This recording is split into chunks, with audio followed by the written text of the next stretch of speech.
రాష్ట్రంలో పెరుగుతున్నటువంటి ఇంజనీరింగ్ కళాశాలల ఫీజుల విషయంలో మనం ఒకసారి చూసినట్టయితే ప్రతి 3 సంవత్సరాలకు ఒకసారి ఫీజులను పెంపు చేస్తుంది టీఏఎఫ్ఆర్సి. అయితే ఈ సంవత్సరం ఫీజుల పెంపు పైన టీఏఎఫ్ఆర్సి ఇప్పటికే ప్రతి కళాశాల ఇన్స్పెక్షన్లను పూర్తి చేసింది.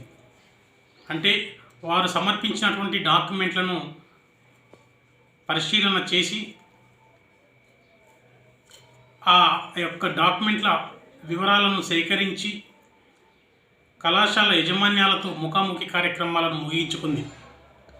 అయితే అనధికారికంగా తెలిసినటువంటి ఫీజుల పెంపు గత సంవత్సరాల కంటే ఈ సంవత్సరం అధిక ఫీజులు పెంచుతున్నట్టుగా సమాచారం ఉంది.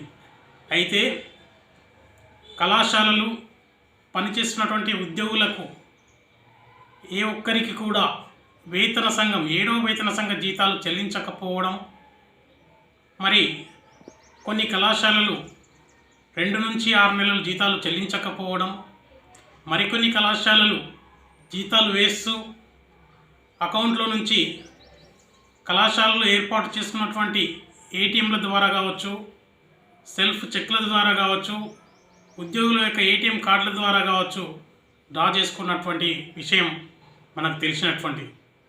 మరి ఈ అంశాలన్నింటినీ కూడా పరిశీలించకుండా కళాశాలలు ఇచ్చినటువంటి తప్పుడు డాక్యుమెంట్లను చూసుకొని ఇవాళ సర్టిఫికేట్లను ఏమాత్రం వెరిఫై చేయకుండానే ఫీజుల పెంపు పైన నిర్ణయం తీసుకునే అవకాశం కనపడుతుంది. మేము ఒకటే తెలియజేసేది టీఏఎఫ్ఆర్సికి ఉద్యోగుల యొక్క జీతభత్యాలపైన, ఉద్యోగులకు చెల్లించేటువంటి జీతభత్యాలపైన ఫామ్ 16ను వెరిఫై చేయాలని చెప్పేసి, ఫామ్ 26ASను వెరిఫై చేయాలని చెప్పేసి వారు ఏవైతే ఫామ్ 16 కానీ ఫామ్ 26AS కానీ సమర్పించారో అవన్నీ కూడా ఫేక్. మరి ఇలా అవన్నీ సమర్పించి ఇలా ఫీజులు పెంచుకుంటున్నారు. జీతభత్యాలు పెరిగాయి, ఫీజులు పెంచాలని చెప్పేసి చేస్తున్నటువంటి యాజమాన్యాలు ఇవాళ విద్యార్థుల మీద పెనుభారం మోపే అవకాశం అయితే మనకు కనపడుతుంది. విద్యార్థులకు అధిక ఫీజులు, ఉద్యోగులకు తక్కువ జీతాలు అనే విధంగా వెళ్తున్నటువంటి వాటిపైన పూర్తి సమగ్ర విచారణ చేయాలని చెప్పేసి రాష్ట్ర ప్రభుత్వానికి మేము తెలియజేస్తూ ఉన్నాం.